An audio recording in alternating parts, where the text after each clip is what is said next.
Hello दोस्तों, इस video सत्र में आपका स्वागत है। इस सत्र में हम जिस विषय को कवर करने जा रहे हैं वह है धातुओं का निष्कर्षण, एक्सट्रैक्शन ऑफ मेटल्स।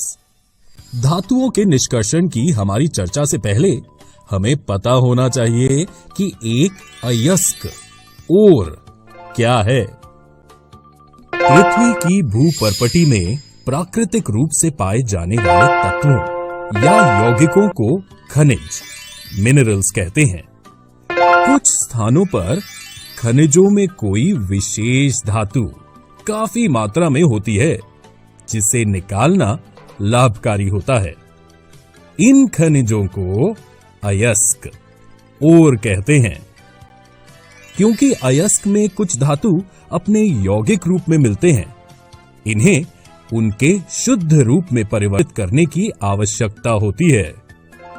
अयस्क ओर से धातु प्राप्त करने की प्रक्रिया को धातु का निष्कर्षण, एक्सट्रैक्शन ऑफ मेटल कहा जाता है। अब दोस्तों, अयस्कों को शुद्ध धातुओं में परिवर्तित करने के लिए कई चरण होते हैं। ये चरण उपयोग किए जाने वाले अयस्क के प्रकार, अशुद्धियों की प्रकृति और निष्कर्षित किए जाने वाले धातु की अभिक्रियाशीलता पर निर्भर करते हैं। धातुओं के उनके अयस्कों से निष्कर्षण में शामिल प्रक्रियाओं की संख्या और परिष्करण को धातु कर्म, मेटलर्जी कहा जाता है। इसमें 3 सबसे महत्वपूर्ण चरण शामिल हैं, जो इस प्रकार हैं। 1. अयस्क का सांद्रण, कॉन्सेंट्रेशन ऑफ ओर। 2. सांद्रित अयस्क से धातु में परिवर्तन, conversion of concentrated ore into metal. 3. धातुओं का परिष्करण, रिफाइनिंग ऑफ मेटल्स। अब हम इनमें से प्रत्येक चरण पर एक एक करके चर्चा करेंगे। अयस्क का सांद्रण, कॉन्सेंट्रेशन ऑफ ओर। पृथ्वी से खनित अयस्कों में मिट्टी, रेत आदि जैसी अशुद्धियां होती हैं। अयस्क में मौजूद रेत, मिट्टी, चूना आदि जैसी अवांछित अशुद्धियों को गैंग कहते हैं। अयस्क से धातु निष्कर्षित करने से पहले इन अशुद्धियों को हटाना आवश्यक है। अयस्क से गैंग को हटाने के लिए उपयोग की जाने वाली विधियां अयस्क और गैंग के भौतिक गुणों या रासायनिक गुणों के बीच के अंतर पर निर्भर करती हैं।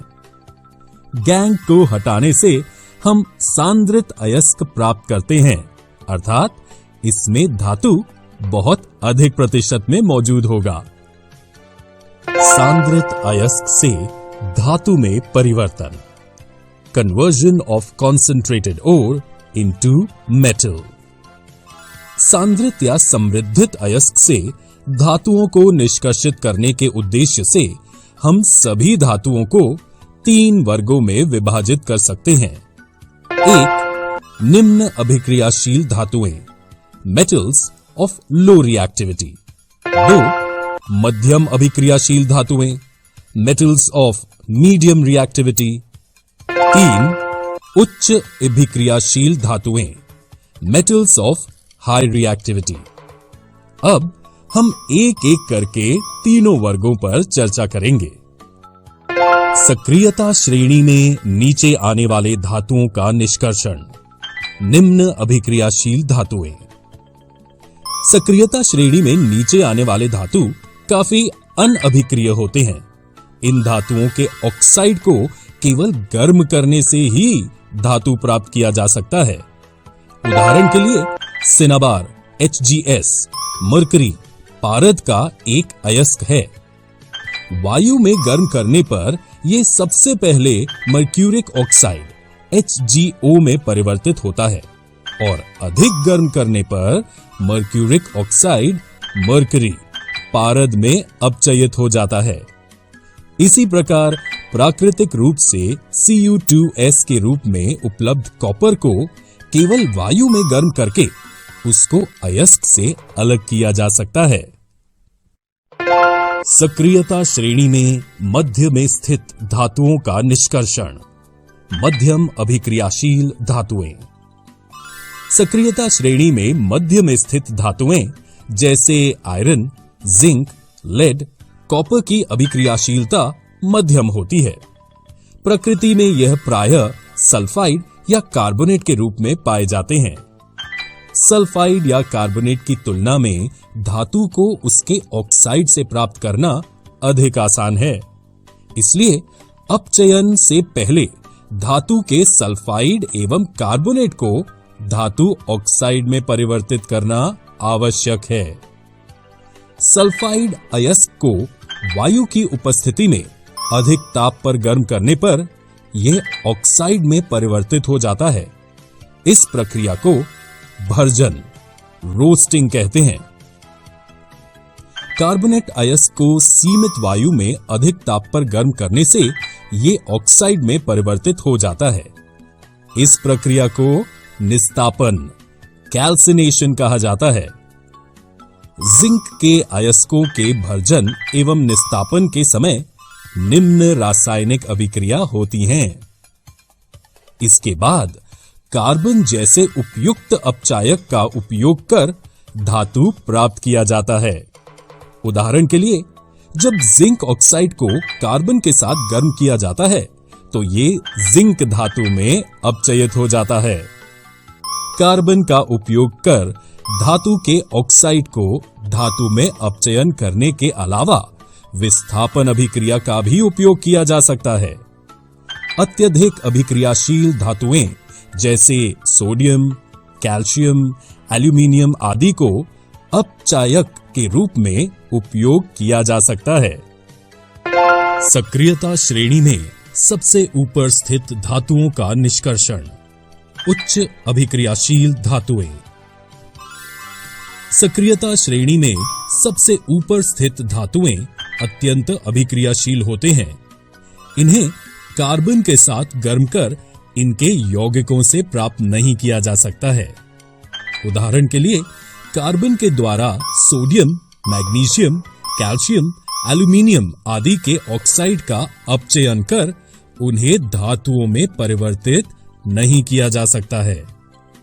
इन धातुओं की बंधुता कार्बन की अपेक्षा ऑक्सीजन के प्रति अधिक होती है।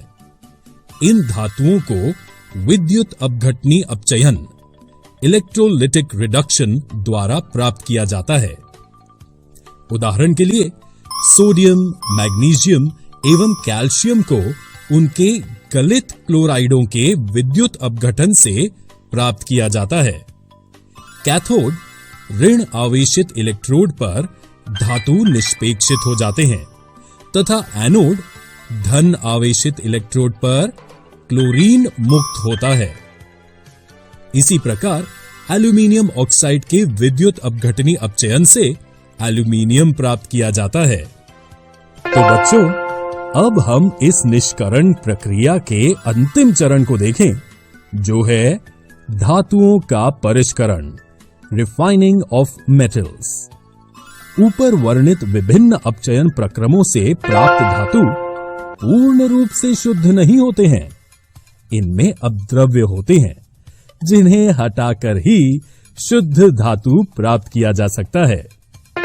धातुओं से अपद्रव्य को हटाने के लिए सबसे अधिक प्रचलित विधि विद्युत अपघटनी परिष्करण, इलेक्ट्रोलिटिक रिफाइनिंग है।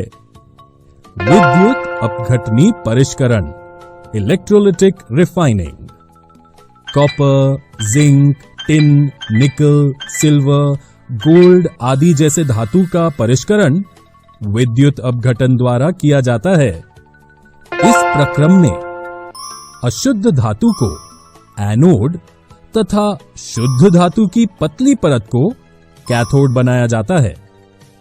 धातु के लवण विलयन का उपयोग विद्युत अपघट्य, इलेक्ट्रोलाइट के रूप में होता है।